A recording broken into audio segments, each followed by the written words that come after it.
ಹೌದು, ವಿಧಿಯ ಆಟ ಯಾರಿಗೂ ಗೊತ್ತಾಗಲ್ಲ ಅನ್ನೋದಕ್ಕೆ ಈ ಘಟನೆಯೇ ಸಾಕ್ಷ್ಯ. ತುಮಕೂರು ಜಿಲ್ಲೆಯ ಕೊರಟಗೆರೆ ಹೊರವಲಯದ ಬೈಪಾಸ್ ರಸ್ತೆ ರಕ್ತಸಿಕ್ತವಾಗಿದೆ.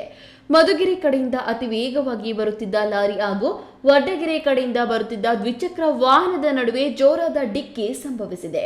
ಡಿಕ್ಕಿಯ ರಭಸಕ್ಕೆ ಬೈಕ್ ಸವಾರ 47 ವರ್ಷದ ತಿಮ್ಮಣ್ಣ ಸ್ಥಳದಲ್ಲೇ ರಕ್ತದ ಮಡುವಿನಲ್ಲಿ ಕೊನೆಯುಸಿರೆಳೆದಿದ್ದಾರೆ.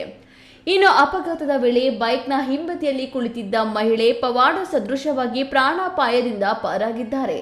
ತೀವ್ರವಾಗಿ ಗಾಯಗೊಂಡಿರುವ ಮಹಿಳೆಯನ್ನ ತಕ್ಷಣವೇ ಸ್ಥಳೀಯ ಕೊರಟಗೆರೆ ಸರ್ಕಾರಿ ಆಸ್ಪತ್ರೆಗೆ ದಾಖಲಿಸಿ ಚಿಕಿತ್ಸೆ ನೀಡಲಾಗುತ್ತಿದೆ.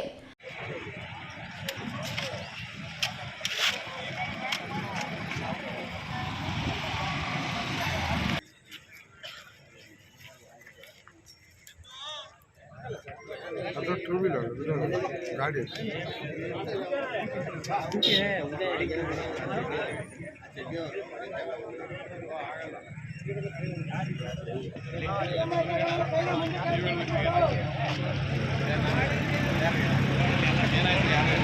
ಘಟನಾ ಸ್ಥಳಕ್ಕೆ ಕೊರಟಗೆರೆ ಸಬ್ ಇನ್ಸ್ಪೆಕ್ಟರ್ ತೀರ್ಥೇಶ್ ಭೇಟಿ ನೀಡಿ ಪರಿಶೀಲನೆ ನಡೆಸಿದ್ದಾರೆ. ಮೃತದೇಹವನ್ನು ಮರಣೋತ್ತರ ಪರೀಕ್ಷೆಗೆ ರವಾನಿಸಲಾಗಿದ್ದು ಕೊರಟಗೆರೆ ಪೊಲೀಸ್ ಠಾಣೆಯಲ್ಲಿ ಪ್ರಕರಣ ದಾಖಲಾಗಿದೆ. ಲಾರಿ ಚಾಲಕನ ಬೇಜವಾಬ್ದಾರಿಯೇ ಈ ಅಪಘಾತಕ್ಕೆ ಕಾರಣ ಎನ್ನಲಾಗುತ್ತಿದ್ದು ಪೊಲೀಸರು ಮುಂದಿನ ಕಾನೂನು ಕ್ರಮ ಕೈಗೊಂಡಿದ್ದಾರೆ. ತಿಮ್ಮಯ್ಯ, ಈ ನ್ಯೂಸ್ ಟಿವಿ, ತುಮಕೂರು.